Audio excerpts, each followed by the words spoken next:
மாலை வணக்கம். சுவை தருணம் குக்கிங் சேனலில் இன்றைக்கி மாங்காய் வச்சு ஒரு சட்னி. மாங்காய் சீசன் இல்லைங்களா, அதனால் மாங்காய் வச்சு ஒரு சட்னி ரெடி பண்ணலாம்.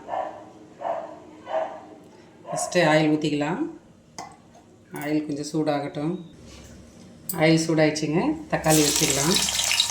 ஒரு 3 தக்காளி, ஒரு மாங்காய் இருந்தால் போதும். இப்போ இதுலேயே மாங்காய் வச்சுக்கலாங்க.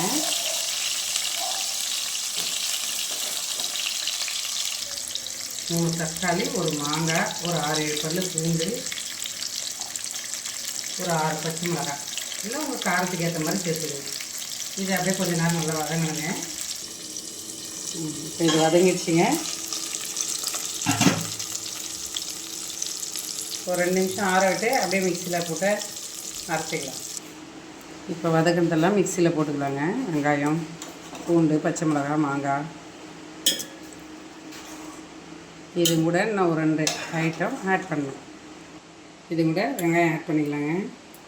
ஒரு பெரிய வெங்காயம், ஒரு 2 வெங்காயம், கொத்தமல்லி ஒரு கைப்பிடி, தேவையான அளவு மிளகாத்தூள் ஒரு 1/4 ஸ்பூன், சில்லி பவுடரும் போடலாம். நான் எங்களுக்கு காரம் ஒத்துக்காதுன்றதால நான் வீட்டு மிளகாத்தூளே போட்டுக்கிறேன்.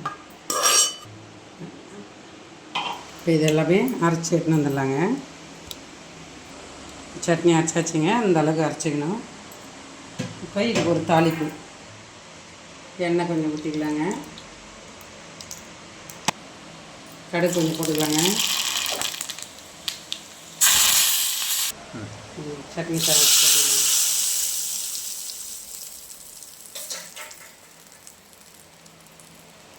சுவையான மாங்காய் சட்னி. இது தோசை, இட்லி, சப்பாத்தி, சாதம் எல்லாத்துக்குமே சூப்பராக இருக்குங்க. சாப்பிட்டு பார்த்து எப்படி இருக்குது சொல்லுங்கள்.